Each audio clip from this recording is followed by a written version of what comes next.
Today, let's talk about varicose veins. Okay, so varicose veins means what? ಇವೆಲ್ಲ ಅಬ್ನಾರ್ಮಲಿ dilated ವೇನ್ಗಳು. Varicose veins ಅಂದರೆ ಏನಿಲ್ಲ, ಕಾಲುಗಳಲ್ಲಿ ದಪ್ಪದಾಗಿ ನರಗಳು ಅಂತ ಹೇಳ್ತೀವಿ ನಾವು. ಜನಸಾಮಾನ್ಯರು ನರಗಳು ಊತ ಬಂದಿದ್ದಾವೆ ಅಂತ ಹೇಳ್ತೀವಿ. ನರಗಳು ಅಂದರೆ ರಕ್ತನಾಳಗಳು ಉಬ್ಬಿರ್ತವೆ, ಅವನ್ನ ನಾವು ವ್ಯಾರಿಕೋಸ್ ವೇನ್ಸ್ ಅಂತ ಹೇಳ್ತೀವಿ. ಅಂದರೆ ಹಾವಿನ ಥರ ಊದ್ಕೊಂಡಿರ್ತವೆ. ಸೊ ಈ ಥರ ನರಗಳು ಯಾಕೆ ಊದ್ಕೊತವೆ ಅಂತಂದರೆ, ಮೊದಲನೇದಾಗಿ ನನ್ನ ಹಾರ್ಟ್ ಒಳ್ಳೆ ರಕ್ತನ ಕಾಲಿಗೆ ಪಂಪ್ ಮಾಡುತ್ತೆ. ಒಳ್ಳೆ ರಕ್ತ ಕೆಳಗಡೆ ಬರೋದಕ್ಕೆ, ಪಾದಕ್ಕೆ ಸಪ್ಲೈ ಮಾಡೋಕ್ಕೆ ಪಂಪ್ ಇದೆ, ಹತ್ರ ಒಂದು ಹಾರ್ಟ್ ಇದೆ. ಹಾರ್ಟ್ ಪಂಪ್ ಮಾಡುತ್ತೆ, ಒಳ್ಳೆ ರಕ್ತ ಸ್ವಲ್ಪ ಜಂಪ್ ಮಾಡಿ ಕೆಳಗಡೆ ಗ್ರಾವಿಟೇಷನ್ ಎಳ್ಕೊಂಬಂದ್ಬಿಡುತ್ತೆ. ಸೊ ಒಳ್ಳೆ ರಕ್ತ ಬೇಗ ರೀಚ್ ಆಗೋಯ್ತು ಕಾಲಿಗೆ. ಪಾದದಿಂದ ಯೂಸ್ ಆಗಿರೋದಿಲ್ಲ, ಕೆಟ್ಟ ರಕ್ತ ವಾಪಸ್ ಹಾರ್ಟ್ಗೆ ಹೋಗಬೇಕು, ಅದು ಬೇರೆ ಚಾನಲಲ್ಲಿ ಹೋಗಬೇಕು. ಸೊ ಬೇರೆ ಕೊಳವೆ ಅದು ಹೋಗಲಿಕ್ಕೆ ಹೆಂಗೆ, ಇವಾಗ ಎಷ್ಟು ಗ್ರಾವಿಟೇಷನ್ ಹೋಗಬೇಕು. ಮೊದಲನೇದು ಅದು ಈ ಗುರುತ್ವಾಕರ್ಷಣೆ ಬಲದ ವಿರುದ್ಧ ಹೋಗಬೇಕು. ಎರಡನೇದಾಗಿ ಅದಕ್ಕೆ ಯಾವುದು ಪಂಪ್ ಇಲ್ಲ, ಆ್ಯಕ್ಟಿವ್ ಆಗಿರೋಂಥದ್ದು ಯಾವುದು ಪಂಪ್ ಇಲ್ಲ. ಸೊ ಅದಕ್ಕೆ ಬಂದ್ಬಿಟ್ಟು ಒಳಗಡೆ ವಾಪಸ್ ಪಂಪ್ ಕೆಟ್ಟ ರಕ್ತ ಎಲ್ಲ ಮತ್ತೆ ಹಾರ್ಟಿಗೆ ಬರಬೇಕು, ಮತ್ತು ಕೆಟ್ಟ ರಕ್ತ ಹಾರ್ಟಿಂದ ಶ್ವಾಸಕೋಶಕ್ಕೆ ಹೋಗಿ ಮತ್ತೆ ಅಲ್ಲೆಲ್ಲ ಸರಿಯಾಗಿ ಮತ್ತೆ ವಾಪಸ್ ಅದು ಹಾರ್ಟ್ ವಾಪಸ್ ಬಂದು ಮತ್ತೆ ಅದು ಇಡೀ ದೇಹಕ್ಕೆ ಚೈತನ್ಯ ಕೊಡೋದಕ್ಕೆ ಗ್ಲೂಕೋಸು ಆಕ್ಸಿಜನ್ ಎಲ್ಲ ತೊಗೊಂಡೋಗ್ಬೇಕು. ಸೊ ಒಳ್ಳೆ ರಕ್ತ ಹೋಗಲಿಕ್ಕೆ ಹಾರ್ಟಿಂದ ಕಾಲಿಗೆ ಹೋಗಲಿಕ್ಕೆ ಪಂಪ್ ಇದೆ, ಕೆಟ್ಟ ರಕ್ತ ಕಾಲಿಂದ ವಾಪಸ್ ಹಾರ್ಟಿಗೆ ಬರಲಿಕ್ಕೆ ಪಂಪ್ ಇದೆಯಾ? ಸೊ ಪಂಪ್ ಇಲ್ಲ. ಸೊ ಪಂಪ್ ಇದೆ, ಅದನ್ನು ಪೆರಿಫೆರಲ್ ಹಾರ್ಟ್ ಅಂತ ಹೇಳ್ತೀವಿ, ಅದನ್ನು ಸೋಲಿಯಸ್ ಮಸಲ್ ಅಂತ ಹೇಳ್ತೀವಿ. ಸೊ ಮಾಂಸಖಂಡ, ಈ ಮೇಜರ್ ಕಾಫ್ ಇರುತ್ತಲ್ಲ, ಈ ಈ ಕಾಲಿನಲ್ಲಿರುವ ಆ ಒಂದು ಮಾಂಸಖಂಡ ಬಲ್ಕ್ ಮಸಲ್, ನಾವು ಹಿಂಗೆ ಮೂವ್ ಮಾಡಿದಾಗ ಅದು ಏನು ಮಾಡುತ್ತೆ, ಪಂಪ್ ಮಾಡುತ್ತೆ. ಸೊ ಪಂಪ್ ಮಾಡುತ್ತೆ ನಿಜ, ಕಂಟಿನ್ಯೂಸ್ ಪಂಪ್ ಇಲ್ವಲ್ಲ ನಮಗೆ. ಸೊ ಏನಾಗುತ್ತೆ ಅಂದರೆ ವ್ಯಾಲ್ವ್ಸ್ ಇರ್ತವೆ. ಸೊ ಏನಾಗುತ್ತೆ, ಇಲ್ಲೊಂದು ವ್ಯಾಲ್ವ್ ಇರ್ತವೆ.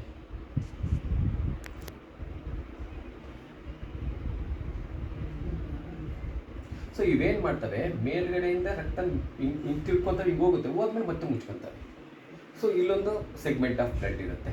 ಮತ್ತೆ ನಾವೇನಾದರೂ ಮೂವ್ ಮಾಡಿದಾಗ ಮತ್ತೆ ಇಲ್ಲಿಂದ ಇಲ್ಲಿಗೆ ಹೋಗುತ್ತೆ, ಮತ್ತೆ ಇಲ್ಲಿ ಬ್ಲಾಕ್ ಹಾಕ್ಕೊಂಡಿರುತ್ತೆ. ಸೊ ಇದು ಸೆಗ್ಮೆಂಟಲ್ಲಿ ಈ ವ್ಯಾಲ್ಸ್ ಏನು ಮಾಡ್ತವೆ, ಇವು ಪುಷ್ ಮಾಡ್ತಾ ಇರ್ತವೆ.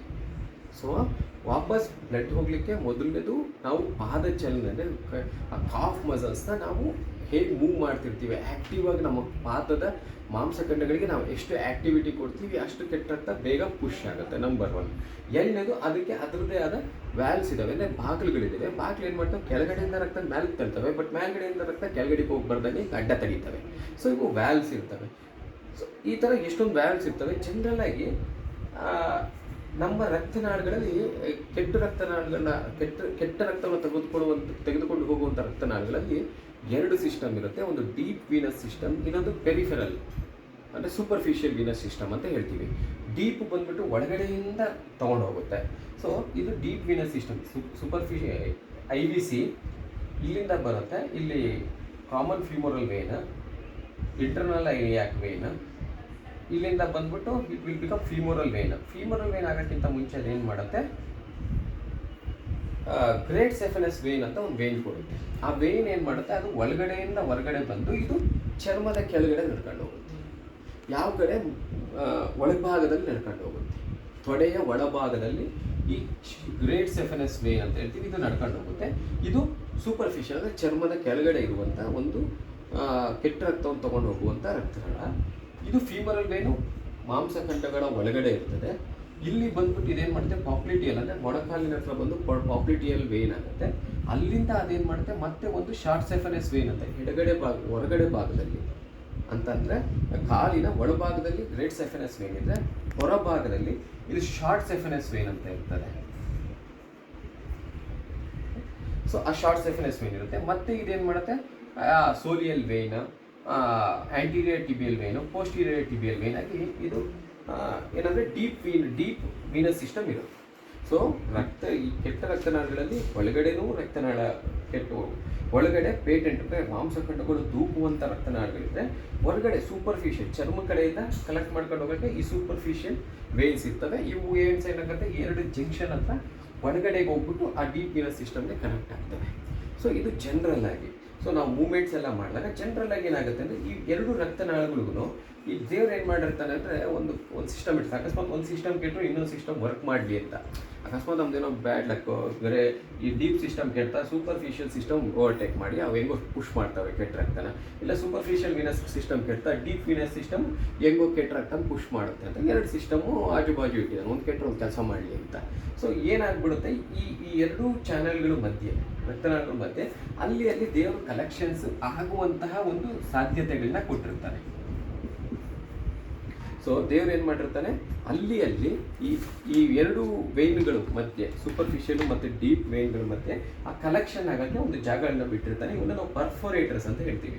ಅಂದರೆ ಅವು ಇರ್ತವೆ, ಬಟ್ ಅವು ಏನು ಅವು ಜನರಲ್ ಆಗಿ ಊದ್ಕೊಂಡ್ರಲ್ಲ ಅವೇನು ಮಾಡ್ತವೆ, ಸೂಪರ್ಫಿಷಿಯಲ್ ವೇನ್ ಅಂದರೆ ಈ ಮೇಲ್ಗಡೆಯಿಂದ ರಕ್ತನಾಳನ ಡೀಪ್ ವೇನ್ ಸಿಸ್ಟಮ್ಗೆ ಪುಷ್ ಮಾಡ್ತಾ ಇರುತ್ತೆ.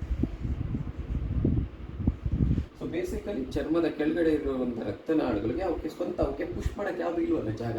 ಸೊ ಅವು ಡೀಪ್ ವೇನಸ್ ಸಿಸ್ಟಮ್ಗೆ ಡ್ರೈನ್ ಆಗ್ತವೆ. ಡೀಪ್ ವೇನಸ್ ಸಿಸ್ಟಮಿಂದ ನಮ್ಮ ಮಾಂಸಖಂಡಗಳು ಚಲನವಲನದಿಂದ ಆ ರಕ್ತ ಏನಾಗುತ್ತೆ ಮತ್ತೆ ವಾಪಸ್ಸು ಮೇಲ್ಗಡೆಗೆ ಅಗೇನೆಸ್ಟ್ ಗ್ರಾವಿಟೇಷನಲ್ ಫೋರ್ಸ್ ವಿರುದ್ಧವಾಗಿ, ಗುರುತ್ವಾಕರ್ಷಣೆ ವಿರುದ್ಧವಾಗಿ ವಾಪಸ್ ಹಾರ್ಟ್ಗೆ ಪುಷ್ ಆಗುತ್ತೆ. ಸೊ ಈಗ ಈ ವ್ಯಾರಿಕೋಸ್ ವೇನ್ಸ್ ಇದು ನಾರ್ಮಲ್ ಅನಾಟಮಿ, ವ್ಯಾರಿಕೋಸ್ ವೇನ್ಸ್ ಅಲ್ಲ, ಇದು ವೇನ್ಸ್ದು ನಾರ್ಮಲ್ ಅನಾಟಮಿ ಕಾಲಿಂದು.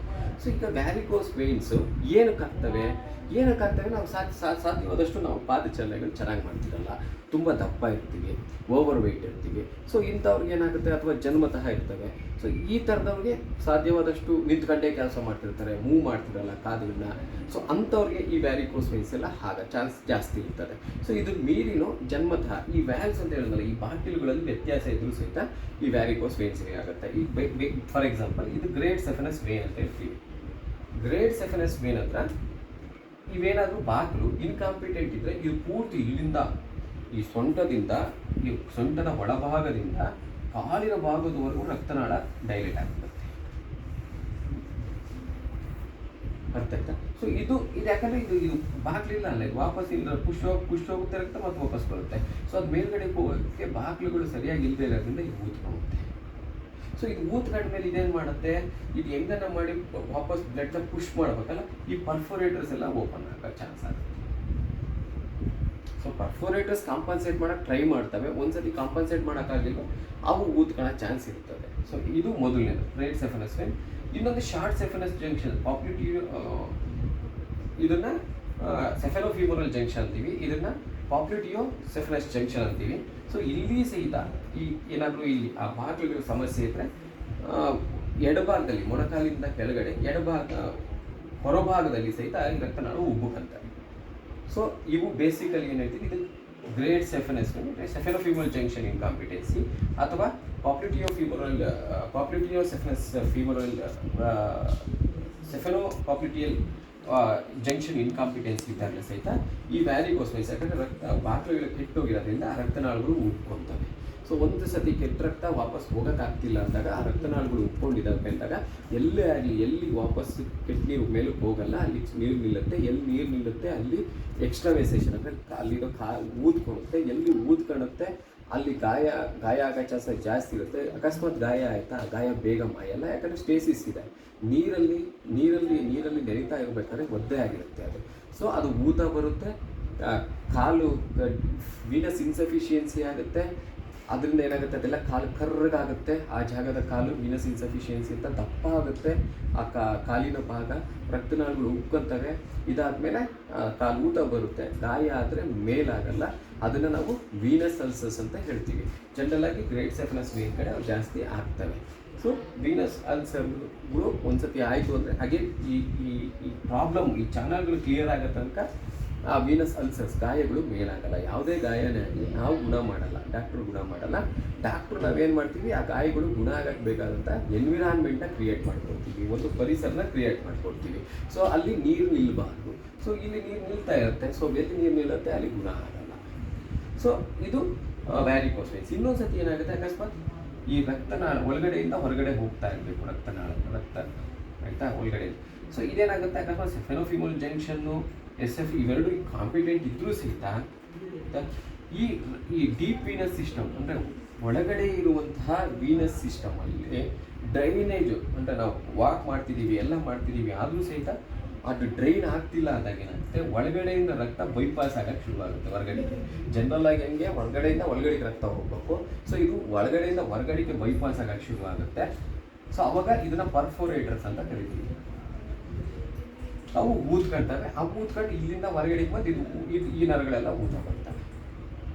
ಸೊ ಇವಾಗ ಎರಡು, ಒಂದು ಬಾಕ್ಲುಗಳು ಪ್ರಾಬ್ಲಮ್ ಇದ್ದರೆ, ಇಲ್ಲಾಂದರೆ ಪರ್ಫೋರೇಟರ್ ಇನ್ಕಾಂಪಿಟೆನ್ಸಿ. ಪರ್ಫೋರೇಟರ್ಗಳು ಇನ್ಕಾಂಪಿಟೆಂಟ್ ಆಗಿದ್ರೆ ಏನಾಗುತ್ತೆ, ಈ ಕಾಲು ವ್ಯಾರಿಕೋಸ್ ವೆನ್ಸ್ ಆಗ್ತಾರೆ, ಅದರಿಂದ ಕಾಲು ಊತ ಬರುತ್ತೆ. ಸೊ ಇವಾಗ ನಾವು ನೆಕ್ಸ್ಟ್ ಈ ವ್ಯಾರಿಕೋಸ್ ವೆನ್ಸ್ಗೆ ಕಾರಣಗಳು ಕಂಡುಕೊಂಡ್ವಿ. ಸೊ ಬೇಸಿಕಲಿ ಈ ತೊಡೆ ಭಾಗದ ಒಳಗಡೆ ಬರೋದನ್ನ ಹಂಟರ್ಸ್ ಪರ್ಫೋರೇಟರ್ ಅಂತೀವಿ. ಇಲ್ಲಿ ಬಾಯ್ಡ್ಸ್ ಪರ್ಫೋರೇಟರ್ಸ್, ಡಾಟ್ಸ್ ಪರ್ಫೋರೇಟರ್ಸ್ ಅಂತೀವಿ. ಇದು ಬಾಯ್ಡ್ಸ್ ಪರ್ಫೋರೇಟರ್ಸ್ ಅಂತೀವಿ. ಇದರಿಂದ ಕಾಕೆಟ್ ಪರ್ಫೋರೇಟರ್ಸ್ ಅಂತ ಹೇಳ್ತೀವಿ. 1, 2, 3 ಅಂತ. 24 ಸೆಂಟಿಮೀಟರ್ ಪರ್ಫೋರೇಟರ್ ಇಲ್ಲೋದಿರುತ್ತೆ. ಸೊ ಈ ಪರ್ಫೋರೇಟರ್ಗಳು ಓಪನ್ ಆಗೋ ಚಾನ್ಸ್ ಇರುತ್ತೆ. ಸೊ ಈಗ ಪರ್ಫೋರೇಟರ್ಗಳು ಏನಾದರೂ ಓಪನ್ ಆಗಿದ್ರೆ ನಾವೇನು ಮಾಡ್ತೀವಿ, ಆ ಪರ್ಫೋರೇಟರ್ಗಳನ್ನ ಕಟ್ತೀವಿ. ಕಟ್ಟಿದ್ರೂ ಸಹಿತ ಮತ್ತೆ ಪರ್ಫೋರೇಟರ್ ಓಪನ್ ಆಗೋ ಚಾನ್ಸ್ ಇರುತ್ತೆ. ಸೊ ಪರ್ಫೋರೇಟರ್ ಇನ್ಕಾಂಪಿಟೆನ್ಸಿ ಈಸ್ ಅದು ನಾನು ಎಷ್ಟೇ ಸರ್ಜರಿ ಮಾಡೋದು ರಿಕರೆನ್ಸ್ ಜಾಸ್ತಿ ಇರ್ತದೆ. ಯಾಕಂದರೆ ಅಲ್ಲಿ ಪ್ರಾಬ್ಲಮ್ ಇರೋದೇ ಡೀಪ್ ಡ್ರೈನೇಜಲ್ಲಿ. ಸೊ ಅದಕ್ಕೆ ನಾವೇನು ಮಾಡ್ತೀವಿ, ಡೀಪ್ ವೀನಸ್ ರಿಫ್ಲೆಕ್ಸ್ ಇದೆಯಾ ಇಲ್ವಾ ಅಂತ ಕೇಳ್ತಾರೆ ಸ್ಕ್ಯಾನಿಂಗ್ ಮಾಡ್ಬೇಕಾದ್ರೆ. ಸ್ಕ್ಯಾನಿಂಗ್ ಡಾಕ್ಟರ್ಗಳನ್ನ ನನ್ನಂಥವ್ರನ್ನ ಎಷ್ಟೋ ಜನ ಸರ್ಜನ್ಸ್ ಕೇಳೋದು ಡೀಪ್ ವೀನಸ್ ರಿಫ್ಲೆಕ್ಸ್ ಇದೆಯಾ ಅಂದರೆ ಕೆಳಭಾಗದಲ್ಲಿ ಆ ಫುಲ್ಲು ಈ ಲೈನ್ ಫುಲ್ಲು ಓಪನ್ ಇದೆಯಾ, ಪೇಟೆಂಟ್ ಇದೆಯಾ, ಕಾಲಿಂದ ಅದನ್ನು ನೋಡು, ಮೇಲ್ಗಡೆ ರಿಫ್ಲೆಕ್ಸ್ ಹೋಗಿರ್ತಾ blood flow. So deep venous reflex ಇದೆ ಅಂತ ಅಂದರೆ ಸೊ ವೀನಸ್ ಇನ್ಸಫಿಷಿಯನ್ಸಿ ಇಲ್ಲ ಅಂತ ಹೇಳ್ಬಿಟ್ಟು. ಸೊ ಡೀಪ್ ವೀನಸ್ ರಿಫ್ಲೆಕ್ಸ್ ಇದ್ದಾಗ ನಮಗೆ ಈ ವ್ಯಾರಿಕೋಸ್ ವೆನ್ಸ್, ಸೂಪರ್ಫಿಷಿಯಲ್ ವ್ಯಾರಿಕೋಸ್ ವೆನ್ಸ್ನ ಕಿತ್ತಾಕ್ಬಿಟ್ರು ಸಹಿತ ಪೇಷಂಟ್ಗೆ ಅಲ್ಸರು ಆ ಥರ ಏನೂ ಆಗಲ್ಲ, ಪೇಷಂಟ್ ಸ್ಟೇಬಲ್ ಇರ್ತಾನೆ ಅಂತ ಹೇಳ್ಬಿಟ್ಟು. ಸೊ ಈಗ ವ್ಯಾರಿಕೋಸ್ ವೆನ್ಸ್ಗೆ ಎರಡು ಥರ ಪ್ರಾಬ್ಲಮ್ಮು. ಒಂದು ಸೂಪರ್ಫಿಷಿಯಲ್ ವೇನ್ಸು, ಇನ್ನೊಂದು ಡೀಪ್ ವೀನಸ್ ಸಿಸ್ಟಮಲ್ಲಿ ಪ್ರಾಬ್ಲಮ್ ಇದ್ದಾಗ ಜನರಲ್ ಆಗಿ SFJ ಕಾಂಪಿಟೆನ್ಸು, ಸೆಫೆನೋಫಿಮಲ್ ಜಂಕ್ಷನ್ ಇನ್ಕಾಂಪಿಟೆನ್ಸ್ ಮತ್ತು ಅವು ಭಾಗಗಳಲ್ಲಿ ಪ್ರಾಬ್ಲಮ್ ಇದ್ದಾಗ ಅದು ಈಸಿಯಾಗಿ ಕ್ಯೂರ್ ಮಾಡ್ಬೋದು. ಬೇಸಿಕಲಿ ನಾವೇನು ಮಾಡ್ತೀವಿ, we will put radio frequency ablation ಇದ್ರೊಳಗಡೆ ಹೋಗ್ಬಿಟ್ಟು ಈ ವೇಯ್ನ ಅಬ್ಲೇಟ್ ಮಾಡ್ಬಿಡ್ತೀವಿ. ಅದು ಈ ವೇಯ್ನ ಪೂರ್ತಿ ಕಿತ್ತಾಕ್ತಾರೆ ನಾವು, ಅದು ಓಪನ್ನ ಕ್ಲೋಸ್ ಮಾಡಿಬಿಡ್ತೀವಿ. ಯಾಕಂದರೆ ಒಳಗಡೆ ಡೀಪ್ ಪೇಟೆಂಟ್ ಸಿಸ್ಟಮ್ ಇದೆ. ಸೊ ಒಳಗಡೆ ಡೀಪಾಗಿ ಡ್ರೈನ್ ಆಗುತ್ತೆ ಅದು, ಅರ್ಥ ಆಯ್ತಾ. ಸೊ ಇದನ್ನೇನು ಮಾಡ್ತೀವಿ ನಾವು, ಸೂಪರ್ಫಿಷಿಯಲ್ ಫಿಮಲ್ ಜಂಕ್ಷನ್ ಓಪನ್ ಇದೆ ನಾವು ಅಬ್ಲೇಟ್ ಮಾಡ್ತೀವಿ. ಸೊ ಮೊದಲು. ಎರಡನೇದು ಏನಾದರೂ ಇನ್ಕಾಂಪಿಟೆಂಟ್ ಪರ್ಫೋರೇಟರ್ಸ್ ಇದ್ದರೆ ಅವನ್ನ ಅಲ್ಲಲ್ಲೇ ಓಪನ್ ಮಾಡಿ ಹೊಲಿಗೆ ಹಾಕ್ತೀವಿ ನಾವು. ಸೊ ಇದ್ರದ್ದು ಪ್ರಾಬ್ಲಮ್ ಏನಂದರೆ ಇನ್ನೊಂದೆರಡು ಸೂಪರ್ಫಿಷಿಯಲ್ ಓಪನ್ ಆಗ್ಬೋದು. ಎರಡನೇದು ಡೀಪ್ ವೀನಸ್ ಸಿಸ್ಟಮ್, ಅದು ಕಂಪ್ಲೀಟ್ ಪ್ಯಾನಲ್ ಪೇಟೆಂಟ್ ಇದೆಯಾ ಇಲ್ವಾ ಅನ್ನೋದು ಕ್ವಶನ್ ಇರ್ತದೆ. ಸೊ ಪರ್ಫೋರೇಟರ್ ಇನ್ಕಾಂಪಿಟೆನ್ಸಿ ಪರ್ಸೆ ನಾವು ಎಷ್ಟೇ ಸರ್ಜರಿ ಮಾಡೋದು ರಿಕರೆನ್ಸ್ ಜಾಸ್ತಿ ಇರ್ತದೆ. ಸೊ SFJ SPJ ಜಂಕ್ಷನ್ನು ಓಪನ್ ಆಗಿಲ್ಲ, ಅವೆರಡು ಸರ್ಜರಿನಲ್ಲಿ ಯೂಶ್ವಲಿ ರಿಸಲ್ಟ್ಸ್ ಚೆನ್ನಾಗಿರುತ್ತೆ. ಸೊ ಡೀಪ್ ವೀನಸ್ ಸಿಸ್ಟಮ್ ಬಗ್ಗೆ ನಾವು ಇನ್ನೂ ತುಂಬ ಡೀಪಾಗಿ ಅರ್ಥ ಮಾಡ್ಕೋಬೇಕಾಗುತ್ತೆ. So deep venous system patent ಇಲ್ಲ ಅಂದರೆ ವ್ಯಾರಿಕೋಸ್ ವೆನ್ಸು ಆಲ್ಟರ್ನೇಟ್ ಹುಡ್ಕೊಳೋ ತನಕ ಅಥವಾ ಇನ್ನೊಂದು ಆಲ್ಟರ್ನೇಟ್ ಚಾನಲ್ಸ್ ಕ್ರಿಯೇಟ್ ಆಗೋ ತನಕ ನಾವು ವೆಯ್ಟ್ ಮಾಡಬೇಕಾಗುತ್ತೆ. ಜನರಲಿ ಈ ವ್ಯಾರಿಕೋಸ್ ವೆನ್ಸ್ಗೆ ಸರ್ಜರಿ ಅಲ್ಲದೆ ಮತ್ತೇನು ಮಾಡ್ಬೋದು ಅಂದರೆ ಕ್ರೇಪ್ ಬ್ಯಾಂಡೇಜ್ ಕೊಡ್ತೀವಿ, ಎಲಾಸ್ಟಿಕ್ ಸ್ಟಾಕಿಂಗ್ಸ್ ಕೊಡ್ತೀವಿ. ಗಟ್ಟಿಯಾಗಿ ಆ ರಕ್ತನಾಳಗಳು ಉಬ್ಬಿರೋ ರಕ್ತನಾಳಗಳನ್ನ ನಾವು ಗಟ್ಟಿಯಾಗಿ ಹಮ್ಮಿಡ್ತೀವಿ. ಸೊ ದಟ್ ಅದು ಕೌಂಟ್ರ್ ಪ್ರೆಷರ್ ಆಗಿ ರಕ್ತನ ಪುಷ್ ಮಾಡಲಿಕ್ಕೆ ಹೆಲ್ಪ್ ಮಾಡ್ತದೆ. ಅಥವಾ ಥ್ರೂ ದ ಪರ್ಫೋರೇಟರ್ಸಿಂದ ಒಳಗಡೆ ಡೀಪ್ ವೀನಸ್ ಸಿಸ್ಟಮ್ಗೆ ಬ್ಲಡ್ ಫ್ಲೋ ಆಗೋಕ್ಕೆ ಸಹಾಯ ಮಾಡ್ತದೆ ಅಂತ ಹೇಳ್ಬಿಟ್ಟು ನಾವು ಎಲಾಸ್ಟಿಕ್ ಸ್ಟಾಕಿಂಗ್ಸ್ ಕೊಡ್ತೀವಿ. ಸೊ ಯಾವ್ದಾದ್ರು ಮಧ್ಯೆ ಈ SFJ ಜಂಕ್ಷನ್ ಎಲ್ಲ ಕಾಂಪಿಟೆನ್ಸಿ ಎಲ್ಲ ಕ್ಲಿಯರ್ ಮಾಡೋಕ್ಕೆ ಇಲ್ಲ, ಅದು ಜನ್ಮತಃ ಡೋರ್ಗಳು ವೀಕ್ ಇದ್ದಾವೆ. ಅದನ್ನು ಸರ್ಜಿಕಲಿ ರಿಪೇರಿ ಮಾಡಬೇಕೆ ಹೊರತು ಮಾತ್ರೆ ಔಷಧಿಯಿಂದ ಡೋರ್ಗಳನ್ನ ನಾವು ಈಗ ಯಾವುದೋ ಇಲ್ಲಿಂದ ಒಂದು ಇಂಜೆಕ್ಷನ್ ಕೊಟ್ಟು ಆ ಡೋರ್ ರೆಡಿ ಮಾಡೋಕ್ಕಾಗಲ್ಲ. ಹೋಗ್ಬೇಕು, ಒಂದು ನಟ್ಟು ಬೋಟು ಬಿಚ್ಚಬೇಕು, ಅದನ್ನು ಕ್ಲೀನಾಗಿ ಮಾಡಬೇಕು. So there is no medical management as such. But ಏನಾಗುತ್ತೆ ಅಂದರೆ ಈ ಕಾಲು ಊತ ಬರ್ತದೆ, ಡಿಸ್ಕಲರೇಷನ್ ಆಗುತ್ತೆ, ಬ್ಲಾಕ್ ಡಿಸ್ಕಲರೇಷನ್ನು. ಸೊ ಅಂಥ ಟೈಮಲ್ಲಿ ಏನಾಗುತ್ತೆ ನಮಗೆ ಸ್ವಲ್ಪ ಈ ಆಮೇಲೆ ಏನಾಗುತ್ತೆ, ಅಲ್ಲಿ ಊತ ಬರ್ತದೆ, ಅಲ್ಲಿ ಥ್ರಾಂಬೋಫ್ಲೆಬೈಟಿಸ್ ಆಗುತ್ತೆ. ಅಂದರೆ ಎಲ್ಲಿ ಈ ಸಣ್ಣ ರಕ್ತನಾಳಗಳು ಚರ್ಮದ ಕೆಳಗಡೆ ಇರ್ತಾವೆ, ಅವೆಲ್ಲ ಊದ್ಕೊಂತವೆ, ಅವಕ್ಕೆಲ್ಲ ಉರಿಯೂತ ಆಗುತ್ತೆ. ಅಂಥದ್ದಕ್ಕೆ ನಾವು NSAIDಸು ಅಥವಾ ಅಂದರೆ ಜಸ್ಟ್ ಈ ರಕ್ತ ಹೆಪ್ಪುಗಟ್ಟಿರೋದನ್ನ ತೆಳ್ಳಗೆ ಮಾಡೋಕ್ಕೆ ಹೆಪ್ಯಾರಿನ್ನು, ಆ ಥರದ್ದು ಥ್ರಾಂಬೋಫೋಬ್ ಆಯಿಂಟ್ಮೆಂಟು, ಈ ಥರದ್ದೆಲ್ಲ ಹೆಲ್ಪ್ ಮಾಡುತ್ತೆ. ಸೊ ಇಂಥದ್ದೆಲ್ಲ ಜಾಸ್ತಿ ಯಾವುದ್ರಲ್ಲಿ ಇರುತ್ತೆ ಅಂದರೆ ಚೆಂಡು ಹೂವು ಅಂತ ಹೇಳ್ತೀವಿ, ಮೆರಿಗೋಲ್ಡ್. ಅದು ಚೆಂಡುವಿನ ಪಕ್ಕಳೆಗಳಲ್ಲಿ ಜಾಸ್ತಿ ಇರುತ್ತೆ. ಸೊ ಅವನ ರುಬ್ಬಿ ಹಚ್ಕೊಳೋದ್ರಿಂದ ಸಹಿತ ಸ್ವಲ್ಪ ಉರಿಯೂತ ಎಲ್ಲ ನೋವು, ಊತ ಅವೆಲ್ಲ ಕಡಿಮೆ ಆಗಿ ಪೇಷಂಟ್ ವಿಲ್ ಫೀಲ್ ಬೆಟರ್. ಪೇಷಂಟ್ಗೆ he will feel better. So ಇನ್ನೊಂದು, ನಾವು ಮಲಗಬೇಕಾದ್ರೆ ಕಾಲು ಹೈಟಲ್ಲಿ ಇಟ್ಕೊಂಡು ಮಲಗ್ಕೊಳ್ಳಿ. ಸೊ ದಟ್ ಬೆಡ್ ಎಲ್ಲ ಡ್ರೈನ್ ಆಗಲಿ. ಬೆಳಿಗ್ಗೆ ಎದ್ಬಿಟ್ಟು ಸ್ನಾನ ಮಾಡ್ಕೊಂಡ್ಬಿಟ್ಟು ಕ್ರೇಪ್ ಬ್ಯಾಂಡೇಜ್ ಇಟ್ಕೊಳ್ಳಿ, ಇಲ್ಲ ಎಲಾಸ್ಟಿಕ್ ಸ್ಟಾಕಿಂಗ್ಸ್ ಹಾಕ್ಕೊಳ್ಳಿ ಅಂತ ಹೇಳ್ತೀವಿ. So this is the varicose veins ಬಗ್ಗೆ ಒಂದು ಚಿತ್ರಣ ಮತ್ತು ಅದ್ರ ಬಗ್ಗೆ ಒಂದು ಕಲ್ಪನೆ.